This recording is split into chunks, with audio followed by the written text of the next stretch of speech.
Assalamualaikum warahmatullahi wabarakatuh. Selamat datang untuk semua siswa baru yang khususnya kelas 10 yang baru masuk di SMK Miftahul Huda Jeruk Purut. Kemudian puji syukur kita panjatkan kepada Allah Subhanahu wa taala yang telah memberikan kesehatan keselamatan kepada kita semua sehingga kita bisa bergabung di sini di SMK Miftahul Huda. Kemudian selawat serta salam senantiasa kita curahkan kepada junjungan kita Nabi besar Muhammad SAW sehingga dengan arahannya kita bisa menuju jalan yang terang benderang yaitu Adilul Islam. Selanjutnya untuk pertemuan kali ini saya akan menyampaikan mengenai materi MPLS tentang pendidikan karakter yang berlandaskan Pancasila dan Undang-Undang Dasar tahun 1945.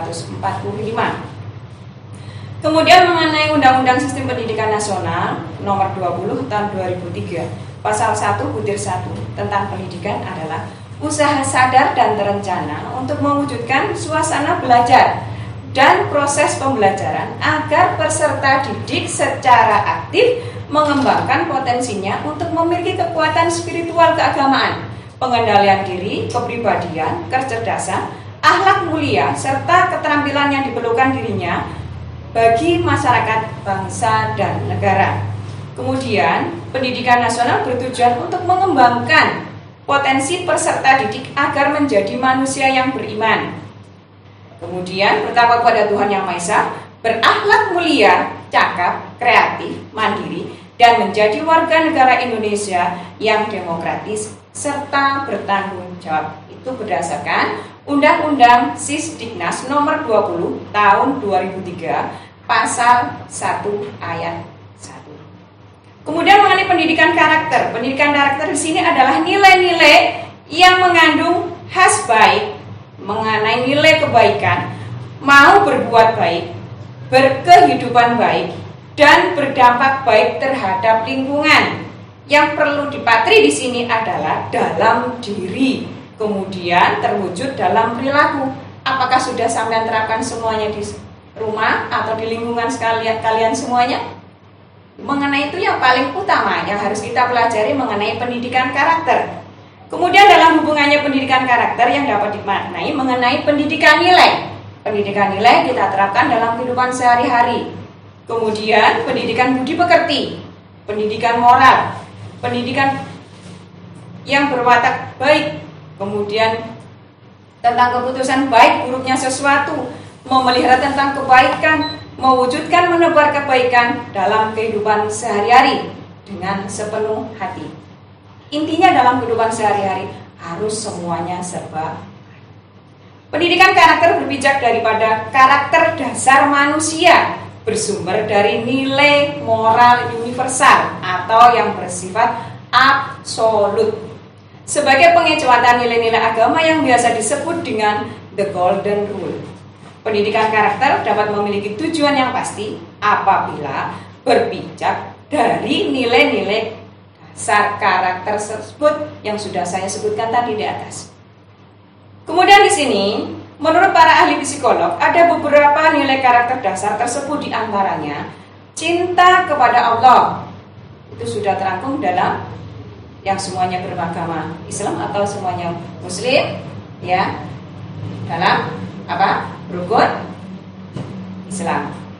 Kemudian ciptaannya, makna alam dengan isinya, tanggung jawab, jujur, kemudian hormat, santun, kasih sayang, peduli, kerjasama, percaya diri, kreatif, kerja keras, pantang menyerah, keadilan, kepemimpinan yang baik, kemudian ada rendah hati.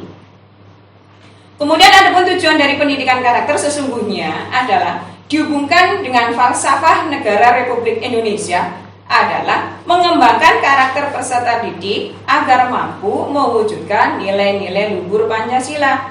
Adapun fungsinya di sini yang pertama adalah mengembangkan potensi dasar agar berbaik hati, berpikiran yang baik, berperilaku yang baik. Kemudian yang kedua, perbaikan perilaku yang kurang baik, penguatan perilaku yang sudah baik.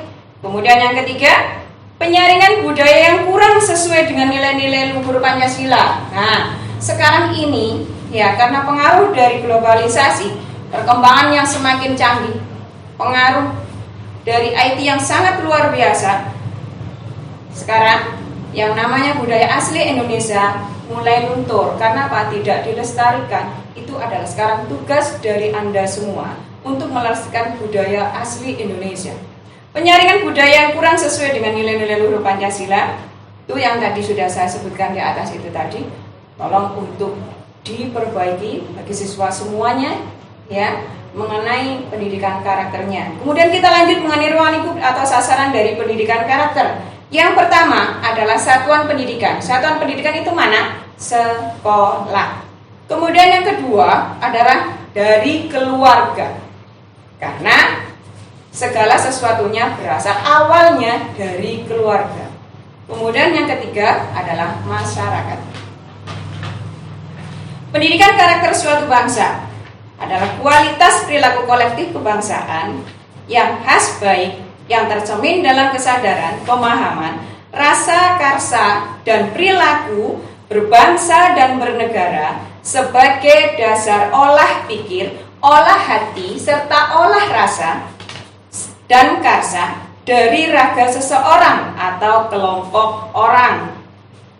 Ya, nah, yang itu harus bisa jalan dengan baik. Kemudian pendidikan di sini termasuk pada suatu usaha sadar terencana dan terstruktur untuk mewujudkan suasana belajar dan proses pembelajaran peserta didik secara aktif untuk mengembangkan potensinya diri, memiliki kekuatan spiritual keagamaan, pengendalian diri, kepribadian, kecerdasan, akhlak mulia, serta keterampilan yang diperlukan dirinya dalam bermasyarakat, berbangsa, dan bernegara.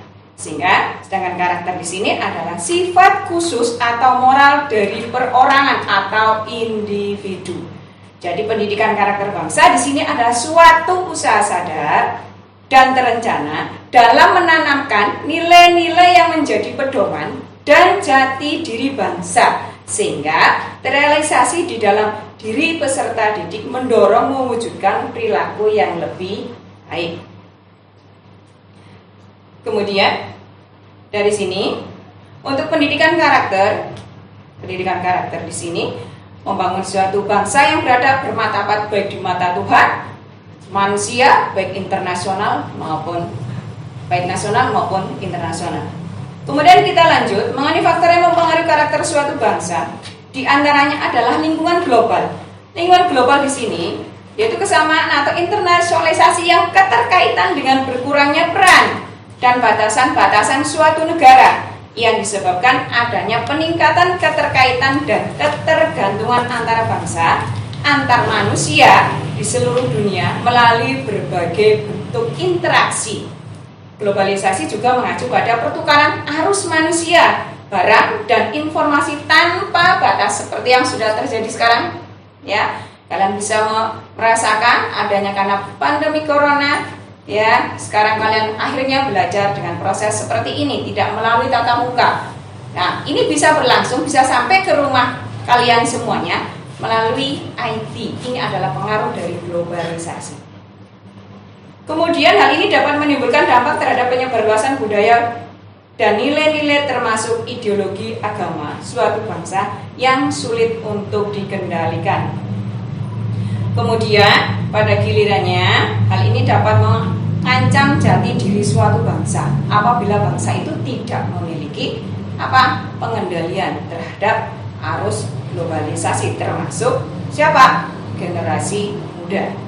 Kemudian untuk yang diperlukan upaya strategi yang tepat sesuai dengan masyarakat Indonesia untuk tetap menjaga nilai-nilai budaya serta jati diri bangsa untuk generasi muda supaya tidak kehilangan dengan kepribadian bangsa Indonesia itu sendiri. Kemudian lingkungan regional ini pengaruhnya terhadap globalisasi juga membawa dampak terhadap terkikisnya budaya lokal di zona negara-negara Asia Tenggara termasuk Indonesia. Dampak tersebut adanya ekspansi budaya dari negara maju yang menguasai teknologi informasi. Kemudian kita lanjut mengenai lingkungan nasional. Lingkungan nasional perkembangan politik dalam negeri pada era reformasi telah menunjukkan arah terbentuknya demokrasi yang baik. Kemudian di sini, selain itu terrealisasi adanya kebijakan desentralisasi kewenangan atau kebijakan pada otonomi daerah. Kemudian sifat kedaerahan yang kental dapat mengganggu proses demokrasi dan bahkan mengganggu persatuan nasional. Harus diakui bahwa banyak kemajuan yang telah dicapai bangsa Indonesia sejak lebih dari 60 tahun merdeka, dari 74 tahun Indonesia merdeka. Pembangunan fisik mulai zaman Orde Baru, Orde Lama, hingga reformasi, hingga pasca reformasi itu pegang oleh pendidikan untuk meningkatkan kualitas sumber daya manusia melalui pendidikan itu, sehingga dapat mempertahankan, meningkatkan taraf kehidupan. Kemudian kita lanjut mengenai karakter yang berkualitas perlu dibentuk dan dibina sejak dini. Mengapa? Karena karakter anak-anak itu terbentuk dari lingkungan keluarga yang pertama. Yang kedua adalah masyarakat. Yang ketiga adalah teman sepergaulan, karena itu pengaruhnya sangat luar biasa. Kemudian selanjutnya adalah yang keempat, lingkungan sekolah. Kita lanjut, banyak pakar yang mengatakan bahwa kegagalan penanaman karakter pada seseorang sejak usia dini itu dapat berpengaruh kepada pribadi yang bermasalah di masa dewasanya kelak, sehingga memiliki akhlak yang kurang mulia. Kemudian kita lanjutkan, yang namanya pendidikan manusia diperlukan di sini adalah melalui proses yang panjang, mulai dari buayan hingga akhir hayat, melalui proses pengasuhan yang panjang. Nah, demikian tadi itu materi mengenai pendidikan karakter yang berlandaskan pada Pancasila dan Undang-Undang Dasar tahun 1945. Untuk tugas kalian di rumah, silahkan kalian rangkum tentang apa itu pendidikan karakter. Kalian kumpulkan, bisa melalui Google Form atau sambil rangkum lewat kertas. Kemudian kalian kumpulkan saat kita ketemu nanti kalau sudah masuk normal seperti biasa. Kemudian untuk pertemuan kali ini saya cukup akhir sekian. Wabillahi taufiq wal hidayah. Assalamualaikum warahmatullahi wabarakatuh.